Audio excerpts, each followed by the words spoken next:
El Ministerio Apostólico de Enseñanza y Predicación Rema Internacional presenta hoy al Reverendo Fernando García Sotomayor con la proclamación de las buenas nuevas de Dios para tu vida. El mensaje de ayer, el mensaje de hoy y el mensaje para la eternidad a los que tienen hambre y sed de la palabra de Dios. Un querigma de Dios para el que oiga, el que tiene oídos para oír. Escucha el dabar del Eterno a las naciones. Ahora es el tiempo para recibir el rema del Espíritu Santo a tu espíritu. Escuchemos con fe la memra del Señor para el alma. Proverbios, capítulo 16, verso 18.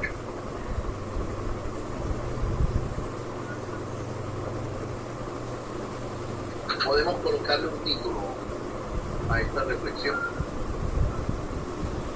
antes de la caída. Antes de la caída.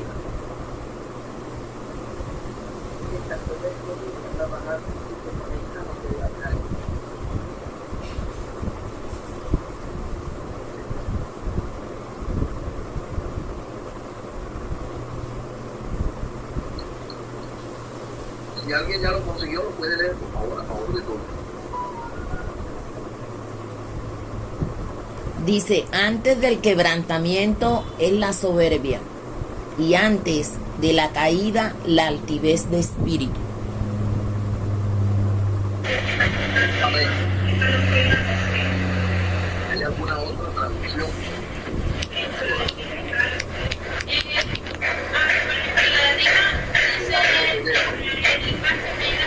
Nueva traducción.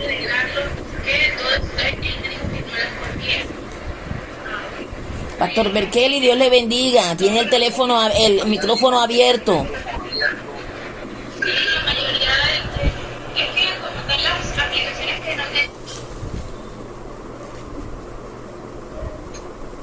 Busquemos la traducción NTV y leamos el mismo pasaje.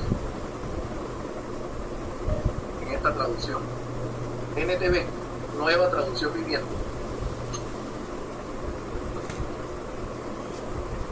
Tengo el lenguaje actual, reverendo. Por favor. Dice, el orgulloso y arrogante, a fin de cuentas, fracasa.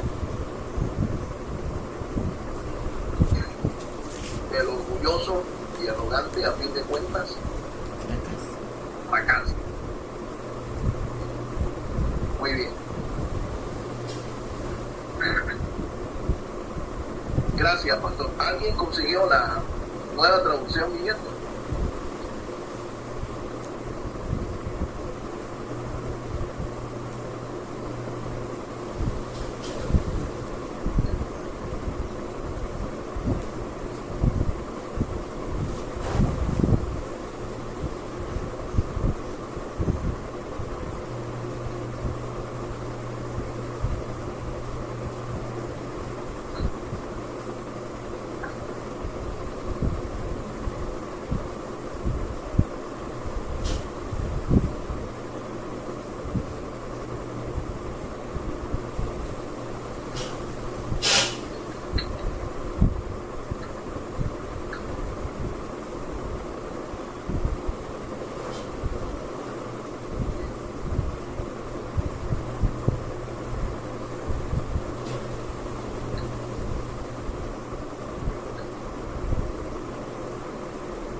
En la nueva traducción viviente dice así, reverendo: el orgullo va delante de la destrucción y la arrogancia antes de la caída. El orgullo va delante de La destrucción y la arrogancia antes de la caída. caída. Amén. Palabra de Dios para todos. Después del orgullo viene la caída. Tras la arrogancia, el fracaso. Amén. Gracias, Señor, te damos por tu palabra. Gracias, Señor, por la oportunidad que nos das de reflexionar en ella. Ayúdanos, Señor, y guíanos con la sabiduría que da tu Espíritu. Edifica nuestras vidas.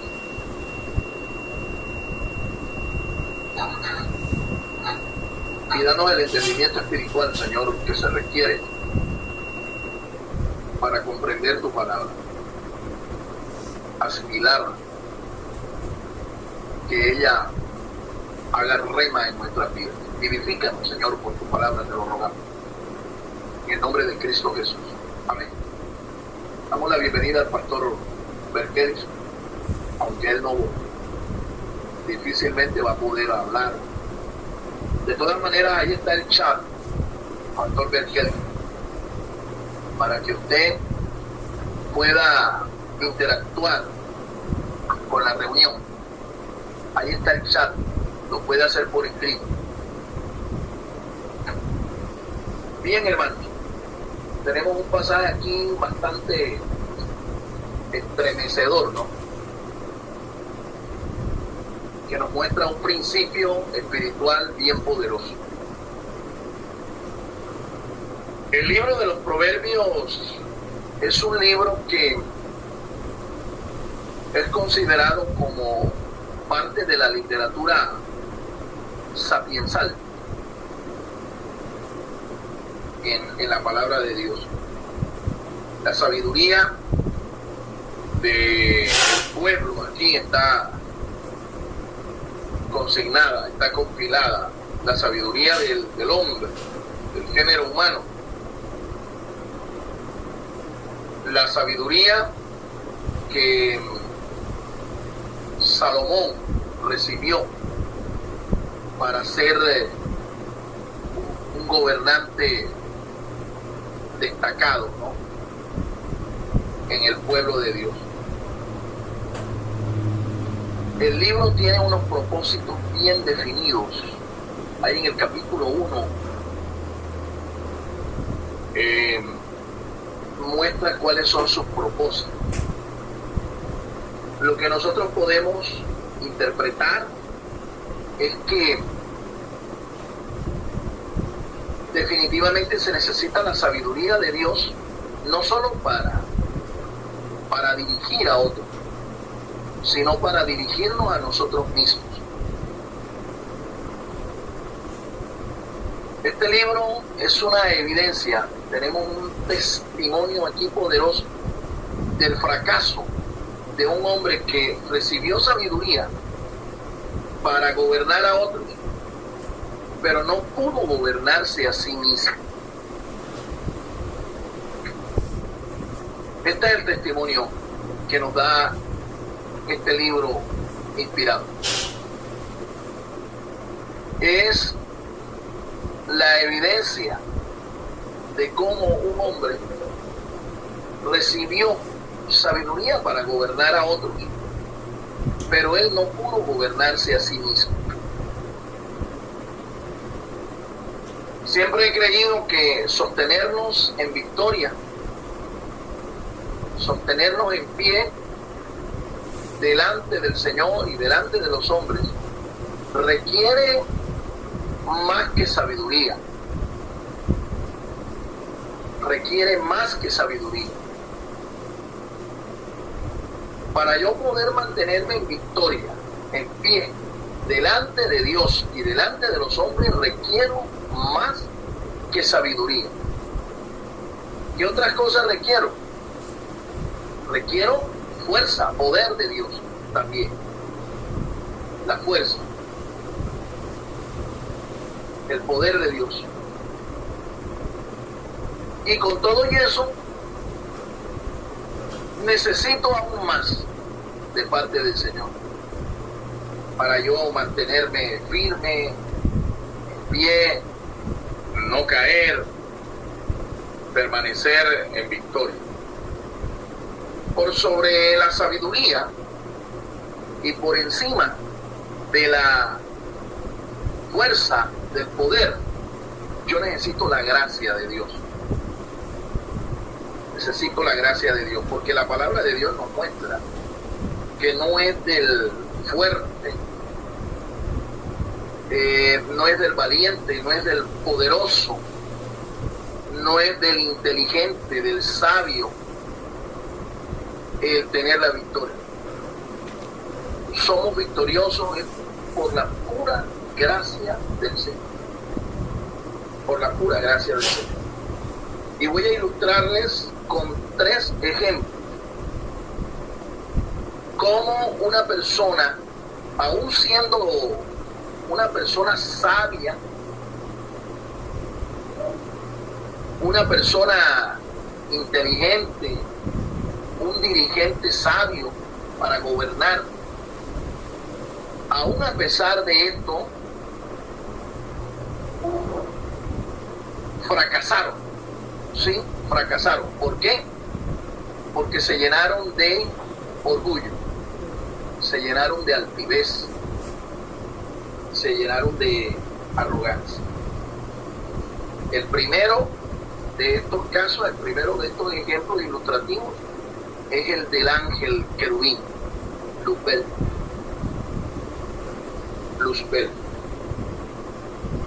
No hay discusión alguna. Este era el ángel perfecto. Así dice la palabra de Dios. Era el ángel perfecto, rodeado de gloria, rodeado de sabiduría, con una gran parte de los ángeles de Dios a su servicio. Una tercera parte se cree de los ángeles que Dios creó estaban al servicio de Luzbel. Con un ministerio esplendoroso de parte de Dios. A él se le llama el querubín protector. Y creo que el sentido de esta expresión, de este título, nos da a entender que era la alabanza, la adoración, el arma provista por Dios a favor de este querubín, que ejercía la tarea de proteger el honor, el nombre de Dios. Aquí aprendemos que la alabanza realmente es un arma, ¿no? Es un arma de guerra espiritual, es un arma espiritual de combate. La alabanza. Si nosotros entendemos lo que es la alabanza es un tributo que se rinde al Señor por causa de sus obras. Eso es lo que significa la alabanza, un tributo que se ofrece a Dios para exaltar sus obras, exaltar sus obras. Cuando hablamos de adoración, la adoración de igual manera es un tributo que se ofrece a Dios para exaltar su carácter, su nombre, su naturaleza. Entonces, tanto la alabanza como la adoración, siendo la alabanza una expresión, una de las muchas expresiones de la adoración, entendiendo esto, sabemos por qué la alabanza, por qué la adoración es un arma espiritual, por qué protege el nombre, el carácter, la naturaleza de nuestro Dios. Este era el ministerio principal de este ángel. Pero según la palabra del Señor, nosotros vemos que este ángel perfecto, y a propósito, Esto no se dice de otro de los millones de ángeles que Dios creó. No se dice de otro ángel que era perfecto. En cambio, de este sí se dice en la Biblia que era perfecto.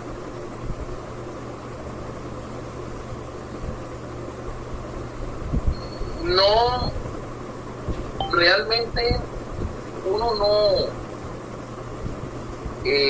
alcanza a entender cómo un ángel con tan extraordinaria belleza, con tan extraordinario esplendor, con un ministerio tan glorioso como el que Dios le concedió ser el director de las alabanzas celestiales, como un ángel dotado de tanto poder en su jerarquía. Creo que los querubines están por encima de los serafines y de los arcángeles en cuanto a jerarquía y poder. Y como un ángel con todos estos atributos pudo en su corazón pensar que iba a derrotar a Dios, que iba a quitar a Dios de su trono, que iba a tomar el lugar de Dios y desplazar a Dios y colocarse él como el máximo gobernante de toda la creación, el principal gobernante de toda la creación. Fue cuando Satanás comenzó a pensar esto, que el mal entró en su corazón. El mal entró en su corazón y de una manera misteriosa el mal comenzó a contaminarlo a él espiritualmente y a autodestruirlo. Vemos que cuando Dios se percata de todas las gestiones, todas las contrataciones que Luzbel comienza a hacer con los otros ángeles, el Señor pues termina expulsándolo, derrocándolo de su estatus, de su condición, de su postura. Y Satanás se transforma, ¿sí? Deja de ser aquel querubín protector para convertirse ahora en el adversario de Dios. Esto es lo que significa el vocablo hebreo Satán, el adversario. El adversario. ¿Adversario de quién? El adversario de Dios, el adversario del hombre, el adversario de la obra de Dios. Satán.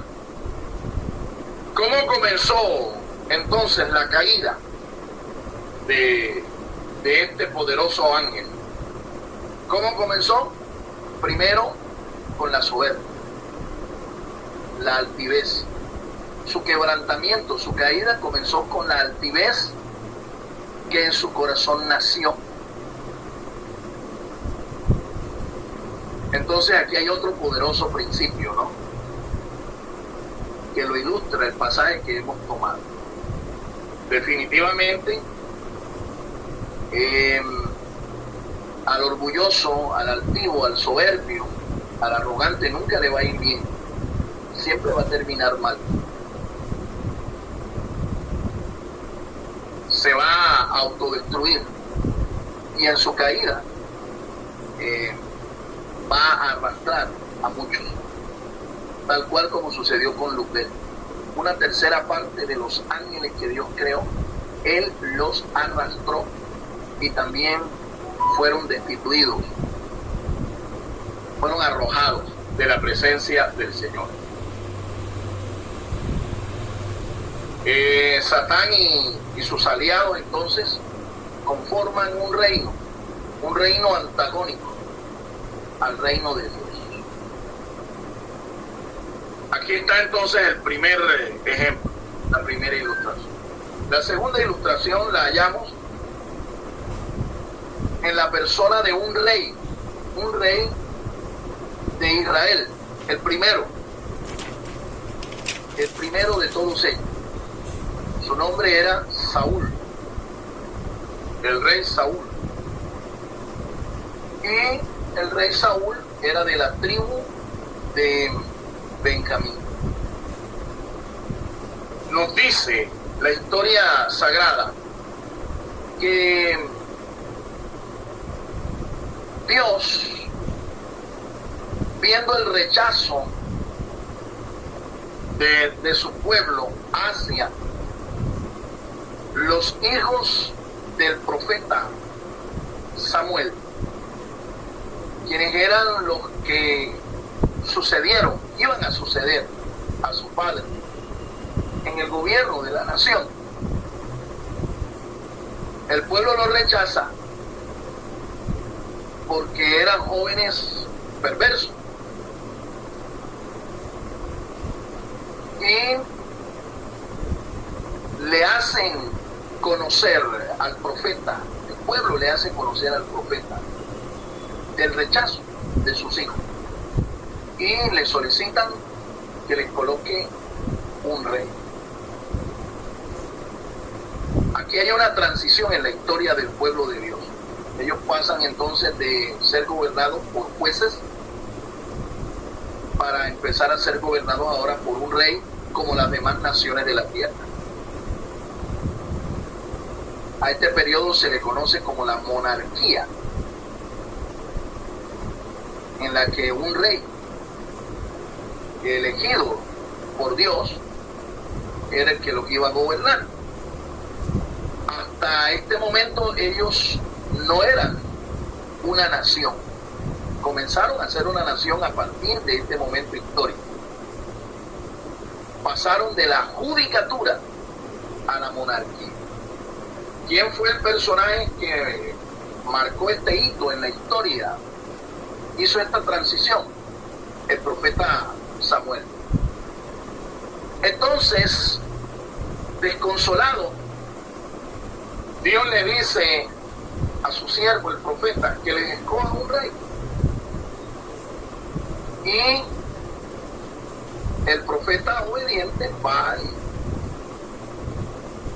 y escoge a Saúl, lo unge y lo nombra el primer rey de Israel. Un solo reino, no había aquí divisiones, no hubo aquí ningún tipo de disensión, aunque Saúl al principio no fue aceptado por toda la nación. Sin embargo, cuando Saúl realiza su primera campaña de guerra y vence a los amonitas, los que eran sus adversarios pues terminan siendo sus aliados y se colocan bajo su sujeción. Saúl comenzó bien su reinado. Saúl comenzó de muy buena manera. Saúl incluso tuvo una experiencia genuina, real con Dios. Su corazón fue transformado. El Espíritu de Dios comenzó a usarlo. Pero hubo algo que de igual manera como le ocurrió a Lupel, le ocurrió al rey Saúl. Cuando ya su reinado estaba consolidado, Dios le había dado victoria sobre sus adversarios. Fueron múltiples las batallas que ganó contra sus enemigos el pueblo de Israel en cabeza de Saúl. Hasta que llegó la prueba a la vida de este hombre. Llegó ese momento en que él flaquea.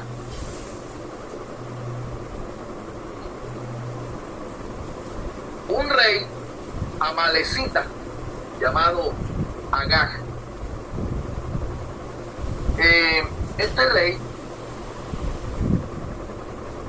era enemigo mortal del pueblo de Dios y venía afligiendo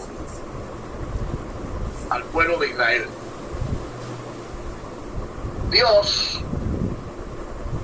desde los días de Moisés, había decretado un juicio sobre los amalecitas. Este juicio fue por causa de que estos amalecitas fueron los que literalmente atacaron al pueblo hebreo cuando salió de allá de Egipto y destruyeron la retaguardia del pueblo en su andar por el desierto. Los amalecitas destruyeron y mataron y secuestraron y violaron a mujeres, destruyeron a ancianos y aún a niños. Fueron un aguijón para el pueblo de Dios, el pueblo hebreo que salía de allá de Egipto. Y Dios decretó que iba a raer a los amalecitas, pero en su momento, en su tiempo. Resulta que Agag era un amalecita y Dios ordenó a Saúl que destruyera a Agag y a todos los amalecitas, que no perdonara ni a mujer, ni a anciano, ni a niño. Pero el rey Saúl no obedeció el precepto, la instrucción que Dios le dio. Él quiso como que ayudar a Dios, cuestionar a Dios, dar a entender a Dios que esa no era la forma de tratar a este pueblo, a este impío, a estos perversos. El profeta le da la orden de que vaya, conquiste y destruya a este pueblo. Pero Saúl va, los conquista, los destruye y en vez de obedecer plena y totalmente a Dios, él lo primero que hizo fue preservar la vida de este hombre. Y no solo eso, sino que tomó de las ofrendas que tenían que ser dedicadas, consagradas, como ofrendas malditas, ofrendas anatemas a Dios. Este hombre la ofreció a Dios en sacrificio, pensando que Dios iba a aceptar esta ofrenda. Cuando el profeta llega al campamento para ver lo que había hecho, el rey Saúl se percata de que este hombre no había obedecido la instrucción, el precepto. Qué difícil es, hermano, obedecer instrucciones. A muchos les cuesta, pero me he dado cuenta a través de todo este tiempo, de todo este transitar en la vida cristiana, en la vida ministerial, que le cuesta obedecer instrucciones es a aquella persona que permite que en su corazón se manifieste la altivez y el orgullo. Y he confirmado que es cierto lo que dice la Escritura cuando veo el final de estas personas. El final de estos que se llenan de soberbia y de orgullo, de altivez. He visto cómo terminan. Terminan mal. Terminan muy mal. Cuando el profeta se percata de la rebeldía, de la desobediencia de este hombre, enseguida emite un juicio, una sentencia, Dios lo iba a cortar del reino. Dios lo había cortado ya. Saúl perdió su estatus de rey, perdió su posición por causa de este pecado.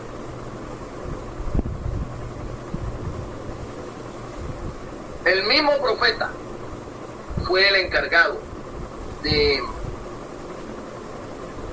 cumplir, ¿no?, lo que Dios había señalado ya. El mismo profeta es quien le da muerte a este rey Agag. Y así pues los amalecitas fueron destruidos. Nos cuenta la tradición hebrea, la tradición oral del judaísmo, que en los días en que este hombre estuvo retenido, estuvo preso, antes de que el profeta llegara y lo cortara, lo exterminara, este hombre conoció a una mujer y la embarazó. Y de esta mujer le nace un hijo a este Agageo, Agag, quien posteriormente fue el aguijón y fue el instrumento que Satanás usó en los días de la reina Esther para que destruyera o amenazara con destruir al pueblo. El nombre de este descendiente de Agag era Amán, el primer ministro de Media y Persia en los días de la reina Esther. El pueblo de Dios pasó un rato bien amargo, bien difícil con este Agageo, Amán. Dios mismo tuvo que intervenir, ¿sí?, para que este remanente de su pueblo no fuera destruido. Si no hubiera sido por la intervención directa de Dios, este Agageo hubiera destruido a este remanente. Hubiera destruido al pueblo hebreo. Pero ustedes conocen la historia, ¿no? En el libro de Esther y todo lo que ocurrió en relación con Amán, Esther, Mardoqueo y el rey persa que estaba en el trono. Ustedes ven cómo terminó Amán. Y ustedes ven cómo terminó su progenitor, su padre. Aquí se justifica la razón por la cual Dios había dado este juicio y había ordenado al rey Saúl que exterminara esta generación de amalecitas. Dios sabía, y es que Dios conoce el futuro y Dios lo sabe. Dios es sabio. Porque uno al principio, de buena a primera, cuando uno lee la historia, uno no entiende por qué Dios corta al rey Saúl, quitándole su trono por esta desobediencia. Pero cuando tú vas y escudriñas más la palabra, te das cuenta. Era que este hombre iba a nacer este personaje, iba a nacer Amán, y Amán iba a traerle un verdadero dolor de cabeza al pueblo del Señor. Hay un pastor que él es adorador, que él es salmista, y él compuso una canción e interpretó un cántico espiritual llamado de esta manera. El tema se llama "A Dios no hay que entenderlo, a Dios hay que obedecerlo". Es una canción muy diciente y nos invita a nosotros a reflexionar en la idea de obedecer a Dios, aunque nosotros no comprendamos muchas veces lo que Dios nos dice que tenemos que hacer. Hay que obedecer a Dios, aunque no entendamos muchas veces, porque Dios es sabio, Él sabe lo que hace. El resultado final de la caída de este hombre nosotros lo conocemos también. El resultado final de la caída del rey Saúl. Dios lo cortó. Levantó a un sucesor que no era ni siquiera de su familia. Toda su generación fue destruida. Y Dios levantó a uno que reemplazara a este que le había desobedecido. Ahí tenemos entonces el segundo ejemplo, la segunda ilustración de una persona que cae estrepitosamente porque llenó su corazón de soberbia, de altivez, deshonra al Señor, desobedece al Señor, y vean su ruina final cuál fue. Y vamos al tercer ejemplo que nos ilustra cómo la altivez siempre será primero que la caída, que el quebrantamiento. En esta ocasión nos referiremos al rey Uzías. El rey Uzías, este fue uno de los más notables reyes de Judá. Cuando Uzías nace, el reino ya estaba dividido. 10 tribus al norte, 2 al sur, 2 reinos. Este hombre vivió entonces en un tiempo en donde Israel, el pueblo de Dios, estaba dividido. Estaba dividido. Su padre, el rey Amasías, padre del rey Uzías, se había descarriado, había comenzado bien, también había comenzado bien, pero su corazón se torció y comenzó a adorar ídolos en Judá. El rey Uzías reinó en Judá, reino del sur, igual que su padre. Dios corta al padre de Uzías y a él lo entronan como rey, a Uzías, a los 16 años de edad. Uno no entiende a veces con los propósitos de Dios, cómo un jovencito con apenas 16 años iba a gobernar. Pero es que hay que entender que detrás de esta figura infantil estaba un siervo de Dios, el sumo sacerdote, se llamaba Zacarías. Detrás de este hombre, de este joven, estaba no solo un sacerdote, un siervo de Dios fiel, sino que estaba también un profeta, el profeta Isaías. Estos eran los asesores, por así decirlo, de Uzías. Es más, Uzías era primo de Isaías.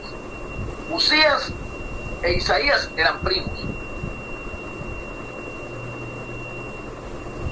Durante el reinado de Uzías, el pueblo de Israel, el pueblo de Judá, la tribu de Judá, el reino del sur, alcanzó una enorme prosperidad.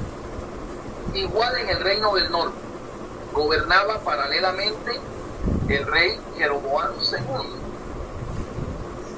Reinaba en el norte. Estos pueblos en este tiempo alcanzaron una enorme prosperidad.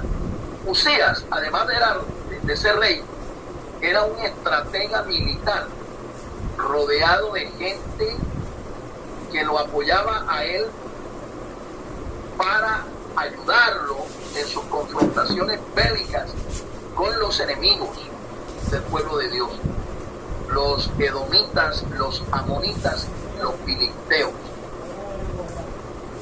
El reino del sur en los días de Uzías se extendió incluso hasta la frontera sur con Egipto. se extendió. Este hombre tenía entendimiento también, mucho entendimiento acerca de la guerra. Diseñó junto con sus ingenieros máquinas novedosas para la guerra. La catapulta, por ejemplo, un arma de guerra que la arqueología ha demostrado que comenzó a existir justo en los tiempos en que gobernó Usías, en el reino del sur, en Judá. Los arqueólogos han demostrado, han encontrado evidencia acerca de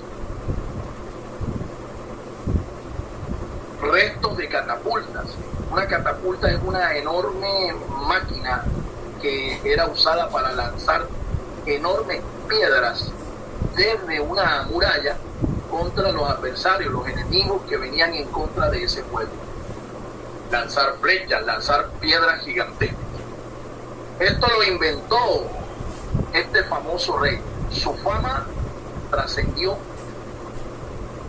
Y este era un hombre entendido también en la agricultura. Él fue un hacendado, tenía muchas riquezas y él invirtió en la ganadería y en la agricultura. Era un ministro de la agricultura. Le gustaba el campo, le gustaban las labores agrícolas. Todo esto trajo prosperidad, hasta que un día llegó el momento de la prueba para el carácter de este rey. Un día, sin más allá y sin más acá, Usías pensó que él podía hacer lo que quisiera, no solamente vencer a sus enemigos, sino también prosperar a su pueblo, prosperar él personalmente. Un día él pensó que él podía también ejercer la función de sacerdote, al igual que los reyes paganos que rodeaban a la nación, que no solamente eran los gobernantes civiles, sino que también eran gobernantes religiosos. Los reyes que rodeaban, los reinos que rodeaban a Israel, a Judá, en este tiempo, sus reyes no solamente eran gobernantes civiles, ellos también se atribuían sobre sí la tarea de ser los sacerdotes, los mediadores, los gobernantes religiosos de la nación. Usías pensó que él también podía hacer lo mismo. Y vino y tomó un incensario y entró al altar de Dios y ofreció una ofrenda de incienso al Señor. Tremendo, ¿no? Cuando el sumo sacerdote y 80 sacerdotes se dan cuenta, lo reprenden, lo confrontan y le dicen que salga, que al rey no le correspondía esa tarea. Él estaba usurpando las funciones del sacerdocio, porque se creyó que como rey él podía hacer lo que quisiera. Este hombre, cuando fue encarado, cuando fue confrontado, se llenó de orgullo, se llenó de ira. Ya su corazón estaba lleno de esto por causa de su enorme prosperidad y su enorme fama. Pero aquí lo manifestó abiertamente. Resistió entonces a los sacerdotes y al sumo sacerdote. Y ahí es donde Dios interviene. De repente se dan cuenta que brota en la frente de Usías lepra. Y ustedes saben que la lepra en las escrituras son símbolo del pecado, tipo del pecado, la lepra, del pecado y la enfermedad y la muerte. Esta enfermedad en esos días era incurable. Incurable. Cuando se dan cuenta de que el juicio de Dios había caído sobre el rey, él mismo entonces se apresura a salir y los sacerdotes lo terminan de sacar del santuario y lo llevan a un leprosario, porque la ley establecía eso. La ley establecía que a los leprosos había que sacarlos de la ciudad, así que al rey lo llevaron a un leprosario y allí pasó sus últimos días tragándose toda su arrogancia, toda su altivez allí, en ruina moral, en ruina espiritual y en ruina física, porque ustedes saben que mantener una enfermedad por tiempo indefinido, eso trae ruina económica a cualquier familia, a cualquier persona. Todo su orgullo, toda su arrogancia, toda su altivez, Dios la humilló. Dios la humilló. Usías no reconoció nunca que quien lo impulsó a él a prosperar y a traer bendición sobre la nación fue Dios. Él creyó lo mismo que creyó Nabucodonosor, que la grandeza de su reino, de su imperio, se debía a él. Usías no reconoció esto y Dios lo humilló, Dios lo quebrantó, y el final de este hombre fue un final bastante penoso. Después de tanta gloria, después de tanta grandeza, después de tanta fama, de tanto reconocimiento, termina en un leprosario. Ahora, muere espiritualmente. Nosotros podemos entenderlo, que este hombre muere en pecado, porque nosotros no vemos nunca que él haya sido restaurado de su enfermedad. Tampoco vemos que nunca fue restituido a su reino. No vemos tampoco que se ofreciera un sacrificio por la expiación, por la sanidad de este hombre. No lo vemos. Vemos que la Biblia nos dice que muere en ese estado, y obviamente pues como murió en pecado, murió en deshonra, él al morir, obviamente era un rey, era un gobernante civil, aunque ya su hijo, inmediatamente su hijo llamado Jotán, inmediatamente le sucede cuando a él lo declaran leproso. Sin embargo, su estatus y su reconocimiento como gobernante civil nunca lo perdió, porque fue sepultado juntamente con los reyes de Israel, ¿sí? en un lugar, en un cementerio donde se sepultaban a todos los reyes de Israel. Quiero concluir en esta hora, mi amado hermano, con las palabras del rey Salomón, las palabras que al principio leí.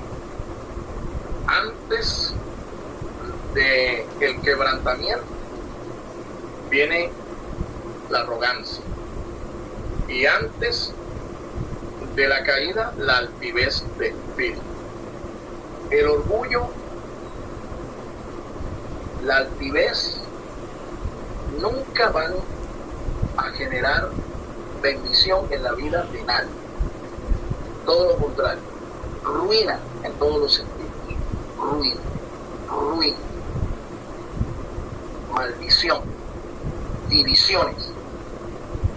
La vemos desde el mismo cielo, cuando Satanás Lupe les ha arrojado de allá del cielo. Se dividió las huestes angelicales, se dividieron. Ahora hay unos que están a favor del Señor y hay otros que están en contra del Señor. Dios nos guarde, Dios guarde nuestro corazón cuando nosotros veamos que nuestro ministerio es bendecido, que la obra de nuestras manos es prosperada, que alcancemos reconocimiento, fama, desarrollo, crecimiento, que esto no se nos suba a la cabeza, que no nos llene el corazón de estas cosas, porque el destino que nos espera es el mismo de estos hombres. Dios los bendiga, hermano. El Ministerio Apostólico Rema Internacional pone a disposición esta predicación. Ofrecemos ministración a simposios, seminarios, campañas evangelísticas, educación globalizada sana y de carácter interdenominacional. Escríbanos a ministerioremainternacional@gmail.com o llámenos al celular 316-270-7181.